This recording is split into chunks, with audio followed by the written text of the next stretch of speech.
Yeah. Lady Justice in the house. Keeping the balances of justice level with the light of liberty shining bright. You're so silly. What? Yeah. Right. Yeah. Press on.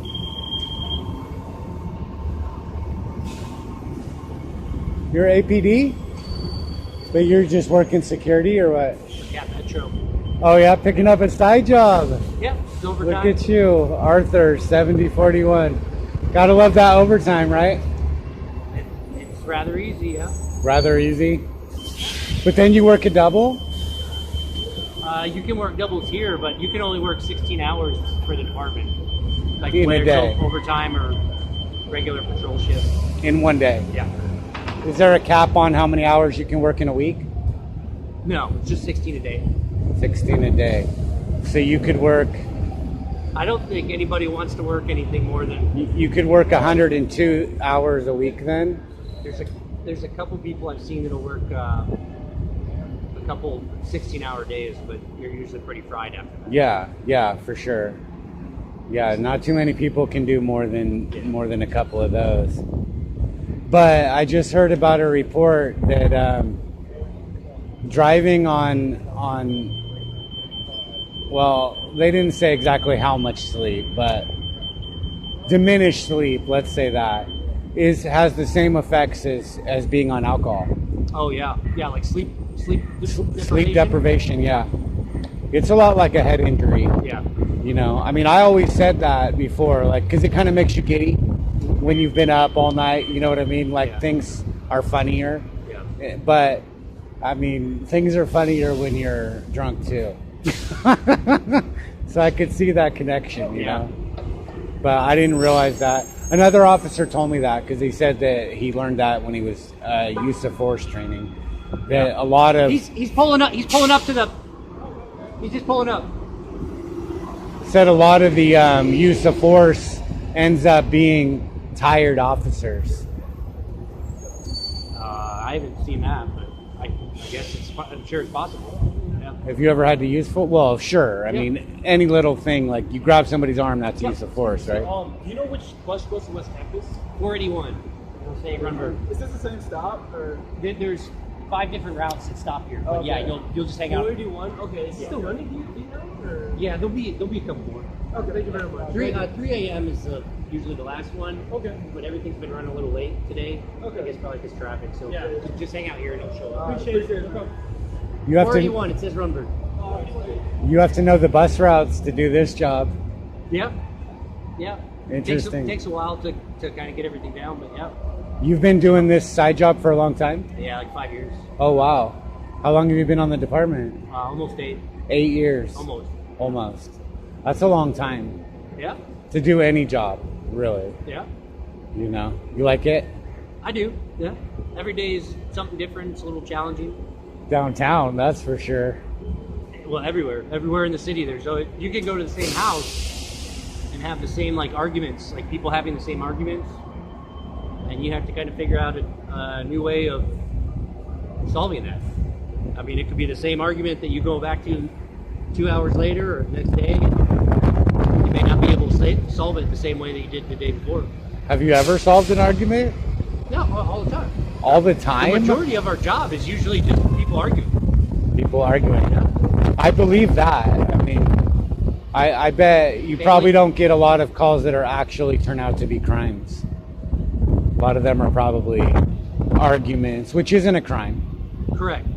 It could be, depending on if it's a physical argument, but... Yeah, there's people that get physical, but... Or what the words were. Probably the majority of our calls are usually family disturbances, just where husband and wife or whatever, spouses. Let me make sure these guys get on this bus. Do what you do, Arthurs. Yeah, this guy's all about a conversation. Making sure people get on the bus and everything. You're full service around here. I mean, I'm working for Cat Metro, making sure they get on. Oh, you're working for the Metro? Yeah. Okay, I thought you were working for this, whatever this is right here. I'm Cat Metro Security. Oh, you have, all right, Metro's the bus. I didn't realize that. Okay. Oh, there's something going on up there. Do you know what that is?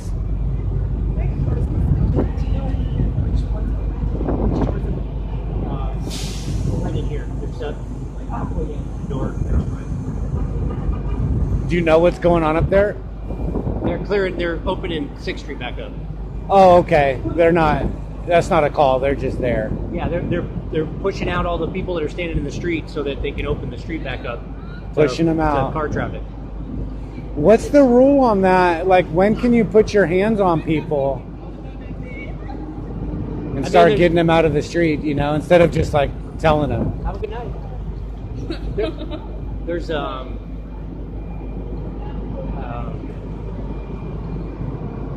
it depends on what the call is.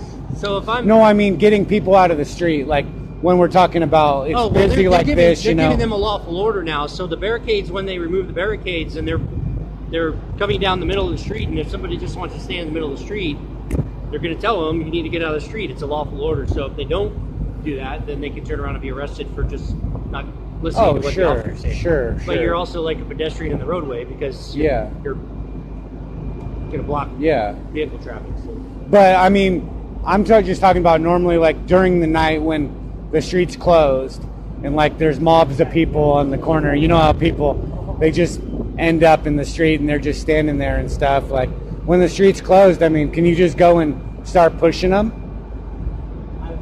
I don't think most people aren't going to walk up and start. You need to go up. I mean, as a police officer, you need to go up and start asking people first. Yeah. Like, hey, I need you guys just to get out of the street. And Yeah. if they don't get out of the street, then you elevate it to, I'm telling you to get out of the street. Now I'm giving you an order to get out of the street. Yeah. And if you don't, Arthur's. then I'm looking at, I mean, there could be multiple things. If they're intoxicated and they're out in the street, you could be looking at a public intoxication. Sure. If they're not intoxicated and they're just out in the street to be a nuisance and violating traffic laws, and you could be looking at citations for pedestrian in the roadway. Well, there's no traffic laws when it's closed. Correct. When the street's closed, I mean, I'm talking about during the night when all the bars are operating and the road's closed, and like, you know, there's mobs of people on the corners and they migrate out into the street, and like, I've seen officers trying to get them out, but I'm like, I don't understand if there's a law right now. If there's people that are like trying to fight or instigating a fight, Yeah, sure. that would be one thing. Right. But there's nothing wrong with people just standing out in the sidewalk or out in the street. When it's closed. When it's closed. Yeah, when it's closed. Yeah, all right. Arthur's. I hope I run into you on a traffic stop. We're going to be best friends. I like to talk to officers before I see them on a traffic stop. You know. Hopefully, if you follow the traffic laws, you don't have to worry about a traffic stop. Oh no, I don't break laws.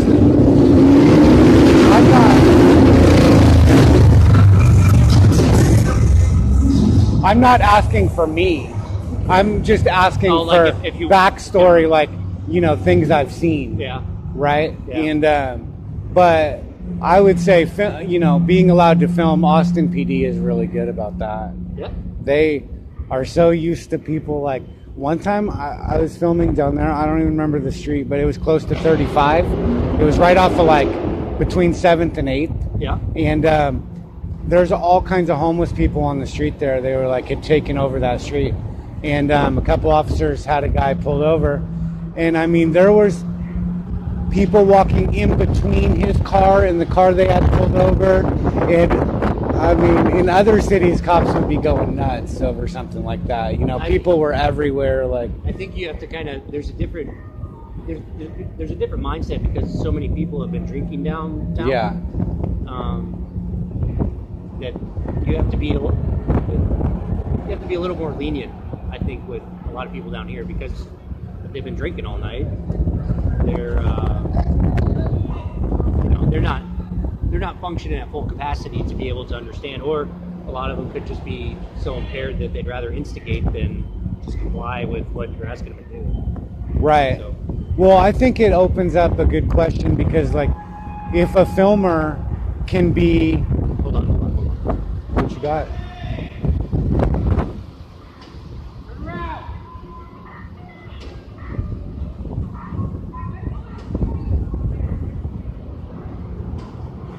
Look at you, Arthur's. See, that's the kind of community policing I'm talking about right there. Just tell them to turn around. It's that simple. Yeah. But if a photographer can get really close here in Austin, then it kind of destroys other departments' argument when they're like, you're too close and you're 25 feet away. You know what I mean? In here in Austin, like, you can literally like walk around them like they don't even care. Like, you can get pretty close. I mean, I haven't tested it to see how close I could get here in Austin, but because I'm just not used to it, you know. And well, I'm assuming you're recording, right? Absolutely. Yeah. No, I always record because everything officers say is matters of public interest, you know. And the people want to know what you have to say, and they really like conversations, you know. Yep. And I've seen a lot of videographers that go and film a building and they just want to stand there and film, right? And then the officers come out and they want to talk, but the photographers push them away and they're mean to them, right? And I look at it as a lost opportunity there to talk to an officer, you know. I mean, the people want to know what you guys have to say, you know. And I mean, some officers come out rude, and there's that, but the nice ones, you know, be nice back, and that goes a long way, you know. I mean, I try and talk to you guys before I see you, and then when I do see you, you know, you don't have any worries, you know. I'm not a threat or anything like that, and nobody's said anything like that here in Austin. It's amazing. Yeah. Nobody has said that. In other cities they do, though. They're like, I don't know you, you know. And I mean, like they won't even talk to people if they don't. No, I mean, like, I'm filming, like I see a traffic stop and I'm filming it, and they're like, I don't know you, you need to get back. Oh. Right, well, I don't know you is not really reasonable cause. In fact, you're more likely to be injured by somebody you do know. You'd probably know that better than most because you're a police officer, you know. Yeah, when you have a violent crime, you're going to look at the immediate family first, and you know, their friends, their neighbors, who had access, and a motive. The motive is the key.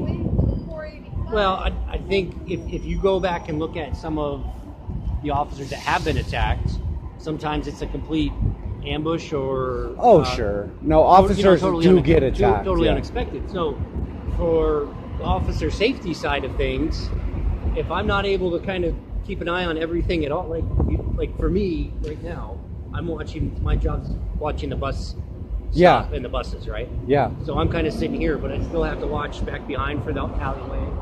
And you still have to deal with me too. Yeah. And I'm a distraction. I understand that. I'm definitely a distraction. But I can sit here and still have a conversation. I may not be looking at you. Yeah. Because I'm looking at everything else that's going on too at the same time. But well, you've been forced to learn how to deal with all of these things, right? Yeah. In a small department in a little city, they think that guy walking down the road right now, right there, they're going to stop their traffic stop and they're going to have their hand on their gun and they're going to be waiting for that guy to get by. Yeah.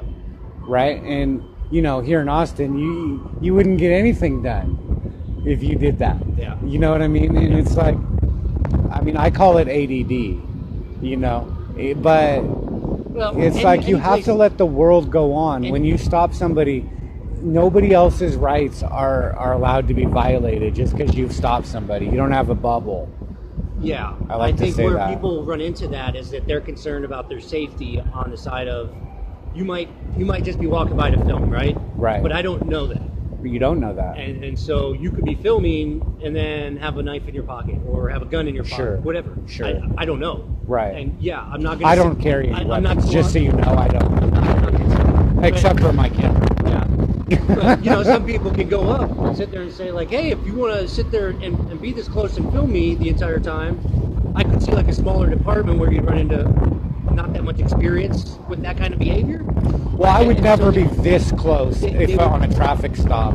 Right. That's insane. I would tell you the same thing. If you had somebody pulled over there, I'd go to that nearest sidewalk right there. And I would ask you the same thing to just kind of back away. It depends, though, on the situation. It's a lot to deal with in a very small area. I'm dealing with a car that is unknown. But if you had somebody pulled over right there, this sidewalk's not closed. Correct. Right? And so anybody can walk through, and if they can walk through, they can stand still too. Yeah. You see? And I mean, if somebody is acting like a crackhead, and they're, acting aggressive, right? That changes things. I don't generally have the problems because, you can kind of see I'm not making a lot of furtive movements. Right? I stand pretty still and I'm looking at you and I'm not reaching and putting my hands in my pockets and stuff like that, and that goes a long way. Yeah. Right. But this is a big sidewalk. In most cities, sidewalks are much smaller than this, and there'd be houses next to it. And so if you had somebody stopped right there, I would either be behind your car or in front of the car that you had pulled over. I wouldn't be in between, but I might have to walk through in order to get to this spot. And that's reasonable. Yeah. Right? That's what a sidewalk is for. It's not reasonable for me to sit there and say, stop where you're at. Now, if I could pull out a gun on the people in the car, I would probably... That's a felony stop, and if you told me to stop, I would stop. Well, you would hope that would be the case, but some people will just be walking by and still act like there's nothing going on. But if I get to a spot, and I've been there 10 minutes, and then your partner gets there, and he's like, you're interfering. You need to leave. Well, I've been here 10 minutes. Dispatch Cam Metro Security in the north.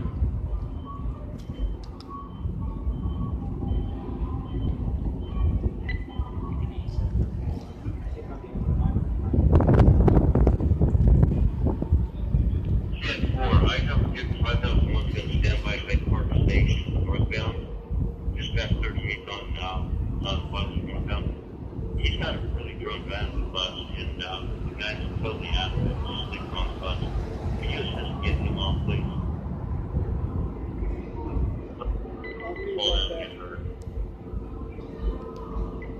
What was the address again? He's going to be at the Hyde Park Station northbound. It's about half block north of 38th Street on Guadalupe. What did you need, sir? Northbound side. I gotta go. Thank you, Arthur. It was very nice talking to you. You have a great night. No Be problem. safe. Yeah. Press on.